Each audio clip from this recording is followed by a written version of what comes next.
Hello and welcome to another episode of A View from the Top. I'm Adrian Cropley. A View from the Top is a regular podcast from the Centre for Strategic Communication Excellence, where I interview some of the world's leading communication professionals as we explore their career journeys. Today's guest I'm really excited about, and she's a long-term friend and colleague who I met through the International Association of Business Communicators many years ago, and I'm not going to name the amount of years because we've known each other for a long time. Ritzi Villarico-Ronquillo is an accredited PR practitioner and IABC fellow. Ritzi is a veteran and senior communications celebrity in the Philippines, working as a communication, PR, and leadership consultant. Ritzi is a thought leader globally, as well as being a trainer, speaker, and professional lecturer, which is something you truly do with a career spanning over 30 decades, 3 decades there, where she gets to share her knowledge as a mentor to up-and-coming communication professionals. Ritzi, welcome. I almost overdated you there, my dear. Thank you, Adrian. No worries at all. It just shows how long we have actually known each other. When I was going through and looking at your history, I've known you for over 15, 16 years while you've been involved with the IABC, and we got to know each other very well when I visited the Philippines, or you've come here to Melbourne, or we've met each other at world conferences. You don't often sit down and look at somebody's history. I remember lots of conversations, but boy, you've done a lot in your career. It's been an interesting time. Quite the journey that never ends. Well, it doesn't end for you, I must admit, because you're always involved. And I tell you what, it's really hard to do justice when I introduce you, because you really have done it all. So you've had your own consultancy, spent a little bit like me, over 17 years in one organization. You were in the electricity industry, in-house in various roles. You've lectured and still lecture at university, and volunteered in dozens of roles within the PR Association in the Philippines and the IABC globally. So let's unpack this amazing career of yours. Where did it start for you, Ritzi? What drew you into communication? Was it your study?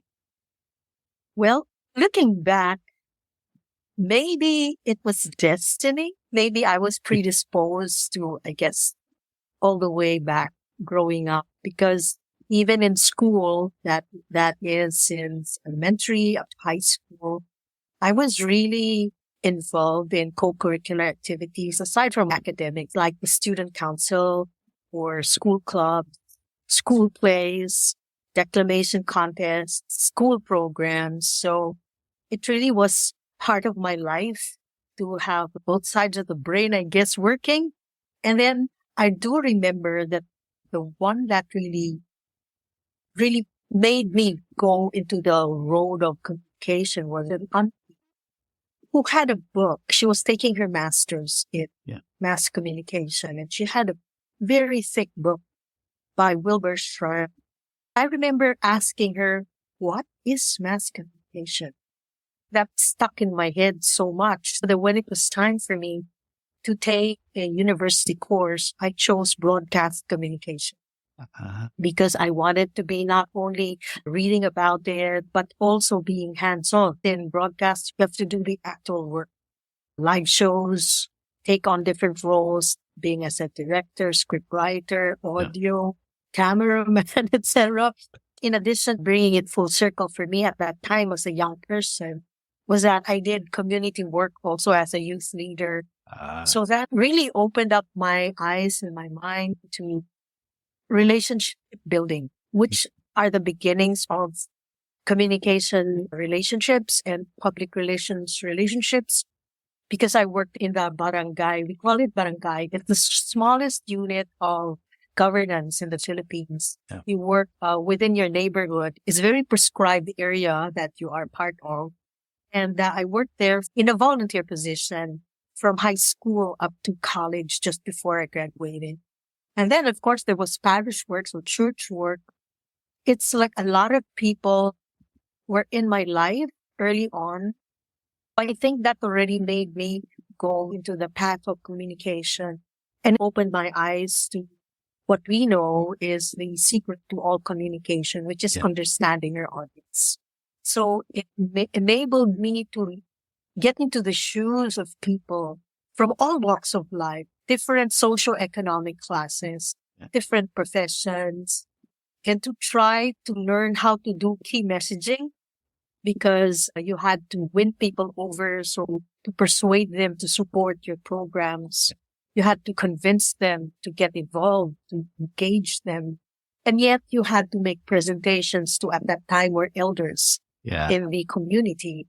And so how do you represent the youth amongst all the professionals in the community and gain their trust? At the same time, still not use your youth and your being one of the young people in the community. So I think that was where it all started, without my knowing that what you will label now as stakeholder relations or community relations. I didn't even know those were the labels. All I knew was that it was so enthusing to be with people. It was challenging also because we had community issues that we had to work on together. But looking back, I learned a lot also from the elders in the community, how to stay calm in the midst of crisis. So again, beginning of crisis communication, issue management, these were the seeds that were planted then as a young person. It's really amazing when you share that story, because what is going in my head right now is that, yes, you were destined to do this, but you had these amazing influences around you that were shaping the way you were going to think in the future, because broadcast communication, it's the old term, right? Right. You used to send stuff out. Yes. And so that was the philosophy. But what you realize very early is that it's not just about sending out, it's about building those relationships so that you can communicate with people, not at people. Yes, that's right. So where did you go to? I mean, obviously you studied that, and it's funny, people come to the profession from many different areas, broadcast being your background from study. But what were some of those early jobs in your career, and how did that shape you in what you ended up doing? What were some of the first jobs you did? So when I graduated, of course, the happiest time of all parents is to see their children graduate. And especially in the Philippines, I will say.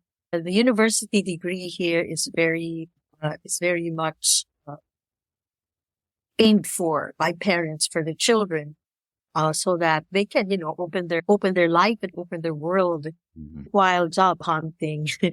A few classmates of mine and I became radio talents for a learning series of the Department of Education. It was a radio show. I love radio shows because you really have to use full use of your voice, full use of inflection, making the people, it's that engagement you have to do by voice and by sound, which is very powerful.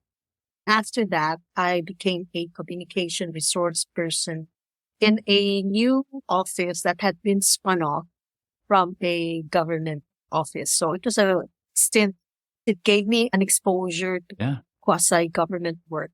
It's called the Career Executive Service Board, and it's the board that looks after career officials in public service. So it was a good exposure for me until the energy sector called, and I got it for nearly 3 decades, 30 years I was in the energy industry. That's where I really cut my teeth in communication, mastering the tools of the trade. But I really loved it because I chose to be mentor. My mentors were journalists who were in the corporate communication office, then called Public Information Office. Oh. So as the youngest, I entered as a junior writer. They gave me the experience of being a cub reporter. So they would give me assignments like, I walk in and they say, go, get me a story. And I go, what are the guidelines? They said, just find me a story, something worth main story or page one. From being a junior writer, I learned the ropes from them. They're very strict And my qualifying exam to get into that job was to write on the spot in one sitting news and a feature story. They asked me to come back and make a tri-media campaign on explaining rates to the public. That was my qualifying exams. I got in and they mentored me. I really enjoyed it because they taught me a lot of stuff, taught me how to write on the spot and think on your feet. Finally, it was my turn to run the office. It was publications and communications, planning, all the publications. Eventually, I got moved to advertising and special events and the general programs. So then you get to understand that it's not just what you want to say.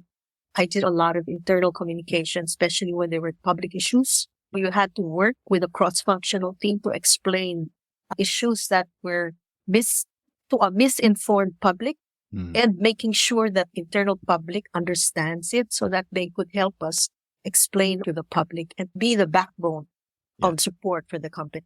Then I got into construction solutions and cement manufacturing, handling country communications, dealing with regional and global colleagues. And this was the time where there was a global merger, there was local asset acquisition and corporate transformation. So it was like going through a PhD. Yes. Through all the years, from cutting my teeth with mastering the tools of the trade in my energy experience back at manufacturing, it now widened my scope. I had to understand and work with multi-cultures, global issues, regional issues, and make sure they understand local conditions and then merge it all, make sure it supports the company. And the market share is protected as well as share prices because both companies I joined were publicly listed companies. It was very strategic. For me, it was a good rise from tool mastery to strategy and then to, of course, people and diversity, cross-functionality, issue and crisis management, customer and stakeholder relations. And then that was the time also I was very active in associations and I still am. And that's where I had the privilege of meeting you. So communication leadership in associations. Then I guess a natural place to go was to begin training and teaching. So now I train and teach subjects like event management, PR, organizational writing. The latest one I taught was ethics in communication and communication planning and management.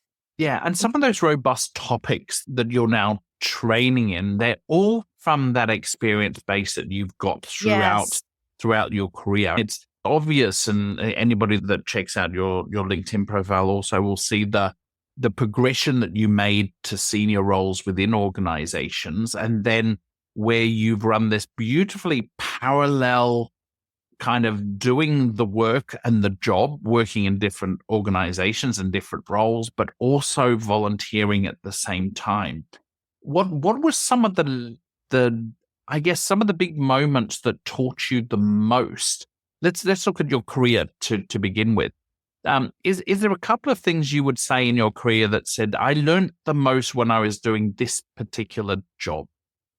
When I was going through the most difficult times. Right. I always tell my team, those I train, and my students, the best crisis managers are those who go through the worst of times. Yeah. It teaches you to dig deep into your strength, values, passions, and purpose.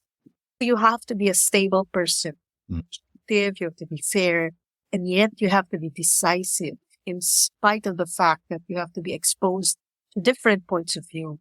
I think also rising from the ranks I kept the lessons of what it is like to feel what it is like to be a struggling new worker, then to be a manager or a supervisor, then a manager, to understand what it's like. It would be different to present to your team, to the president, to the board, to stakeholders publicly. So you get to see the nuances and how you really have to understand and read your audience You have to understand what would be appropriate, the timing of it, the right key message for it, how to stick to it, and yet how to be open to go with the flow and the decision making.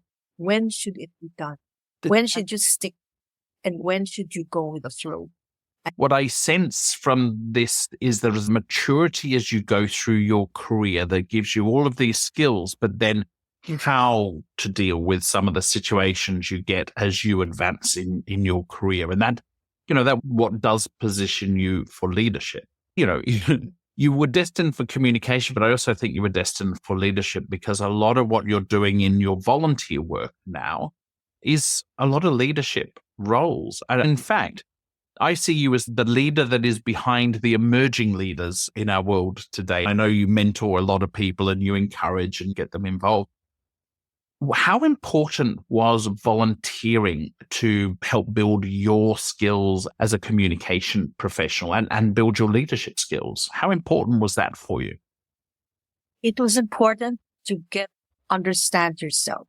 You define yourself, especially in happy situations and difficult ones. You define yourself clearly because you have to make decisions. You have to know whether you push, pull, go on the offensive or retreat, regroup, reflect, and then come back with a better way to do things. Another is that you also get to know how to deal with different types of people. Of course, it's not just a walk in the park. You have to sometimes feel that the surprises that I've found along the way is that sometimes the persons who you think are in your way, as you continue to work with them, they come out to be the best team members and colleagues you could ever have. So then the other lesson I learned along the way is you have to give people chances. Yeah. You have to believe that there's some good in each one. And I think that's one thing that has kept me going too. We will do what we do because we cannot ask people to be any less of what they are. But instead, we have to bring out the best in them and hopefully meld the best in this person, that person. Yes. Bring it together so that's cross-functional because each one is unique. You cannot be the same.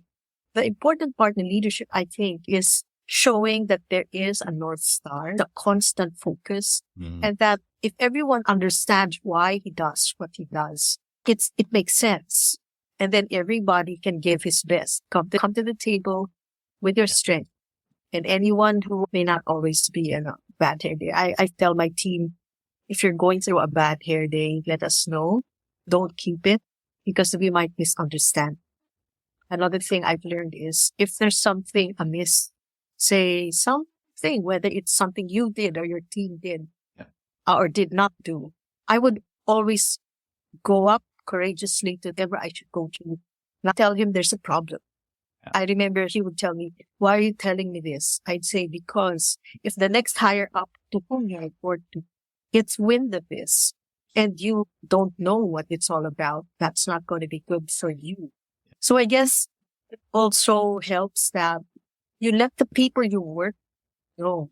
So what you do is also because you're looking out for them as well. That builds the trust because they can turn to you and tell you stuff. I would often tell my team and whoever I report to, you have to tell me the whole truth, nothing but the truth. Yeah. If you hold on to some crucial, which you think are minor but crucial details that might turn the tide, I will not be able to give you the strategy and tactics that you rightfully have to have.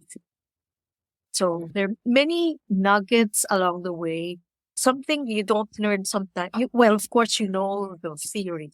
Yeah. But it comes along with working with people in good times and in bad.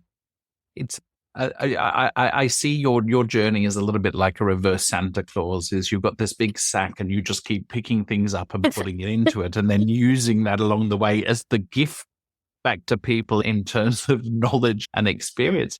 What has always amazed me, Ritzi, is how well you adapted to leadership globally, particularly in your volunteer roles. You've done key leadership roles as IABC Philippines chapter president, and you've done the regional leadership role, and you sat on the executive board for IABC and shared your knowledge. Thinking about those things, is there a moment in your volunteer world where you really really enjoyed being part of this? And why was it that you really felt that you enjoyed being part of it? What are you most proud of? Shaping the organization, knowing the organization very well, and then beginning programs that will move it forward. My three key pillars whenever I lead an organization is good governance, relevance, and viability. Yeah. They have to go together. The good governance is because the integrity, the trust, that they know that you're always above board and trust. The relevance is through the programs and projects that offer growth to the members and position the organization as part of an ecosystem. Nowadays, it's not just within the community or your country, but you go regional and global and cross-functional. Could be cross-functional, regional, cross-functional, global. And viability, because of course, how can you deliver on what you have planned if, for example, you have not also made sure you have the right resources, whether they are people, or whether they are the budgets that you need. I'd always say that whenever I handle a project, I'd be happy if it breaks even. Yeah. It's got to be something worthwhile so that the organization can use it to plow it back in to continually move it forward. But again, that would mean really engaging people. I look back to my early years as a youth leader. When you deal with community volunteer work, there is no budget. You have to know to tap and sell the idea well enough that it's good for the community. Your key messaging is very important. Your timing, how you position it, so they will come in and help. We're very lucky to have found like-minded people. You reach out to your network and ask for help. You try to position what you're offering into something they need, so they know it's worth their while. It really comes to consideration for the other person.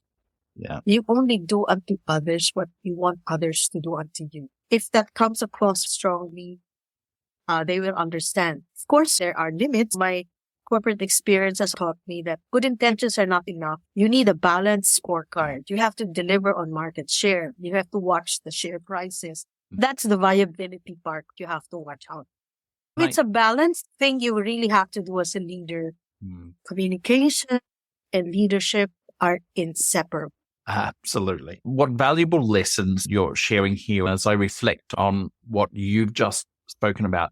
You talked a lot about those business terms. This is where you move from being the communication professional to being the business professional with communication skills. So it's saying, I've got this background and leadership communication go hand in glove. But to truly get ahead, to lead an organization from the position of communication, you really need to understand the business. The corporate companies that I have been with are not communication companies. Yeah. They are technical companies. And so people I would work with are majority were really technical people, engineers of various types of engineering, field personnel, analysts, and people who are very comfortable with project management, process flow, the quality management, very technical. But I realized that you go to the table with your strength. They needed somebody who had a communication.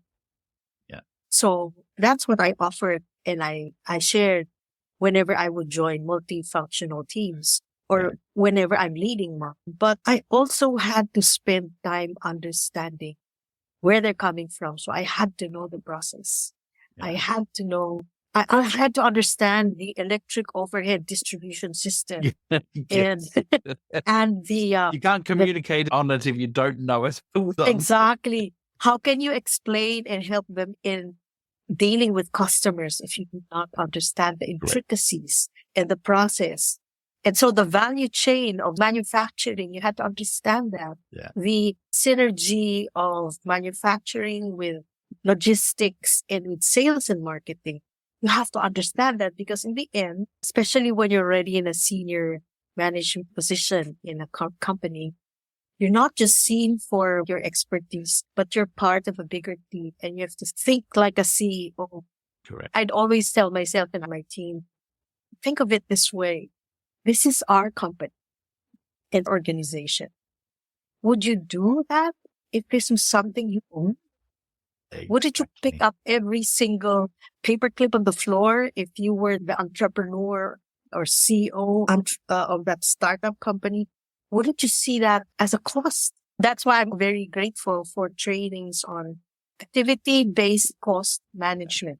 Mm-hmm. You had to go through that, or exposures where you sit in with the engineers and understand how the electric spot market is done. So you sit in with investor relations, work with the governance or compliance officer, or do plant walk-bys and safety checks with the safety engineers. If they know you walk the talk, the go-in quality management is the game. Get your information firsthand. Yeah. Go to the site, talk to the people there, get exactly what is it that keeps them awake at night, or are there pain points, or are there happy moments? Yeah. Then at least you as a communicator and as a leader will know what you have is firsthand. It's not filtered.